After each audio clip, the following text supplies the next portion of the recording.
guys. Hello. അപ്പോൾ welcome to കുഞ്ഞൂസ്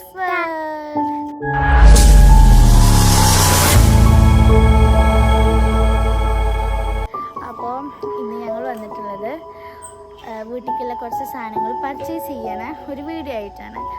അപ്പോൾ നമുക്ക് വീഡിയോയിലേക്ക് കിടക്കാം. അപ്പോൾ ഇന്നത്തെ വീഡിയോ നമുക്ക് ഈ സൂപ്പർ മാർക്കറ്റിൽ നിന്ന് തന്നെ ആവാട്ടോ. അപ്പോൾ ആദ്യം വീട്ടിലേക്ക് വേണ്ട കുറച്ച് സാധനങ്ങൾ വാങ്ങിയെന്ന് വെച്ചാൽ സോപ്പ്, മറ്റേ സോപ്പ് പൊടി, അങ്ങനെ ഓരോ സാധനങ്ങൾ വാങ്ങിയിട്ടോ. പിന്നെ മമ്മക്ക് ആവശ്യമുള്ള സാധനങ്ങൾ വാങ്ങി. യാസീന് കരഞ്ഞപ്പോൾ എനിക്കൊരു ചോക്കോസ് മാതിരിയുള്ള എന്തോ ഒരു സാധനം എടുത്തു കൊടുത്തു. പിന്നെ കുഞ്ഞൊരു മെലഡി വേണമെന്നാണ് അതെടുത്തു. പിന്നെ ഒരു ബർബോണിൻ്റെ ഒരു പേക്ക് എടുത്തു. പിന്നെ കോൾഗേറ്റ് മാക്സ് ഫ്രഷ് വാങ്ങി, നല്ലതാണ്. പിന്നെ നൂഡിൽസിൻ്റെ സെക്ഷനിലേക്ക് പോയിട്ട് ഇപ്പി ആട്ടോ വാങ്ങിയ.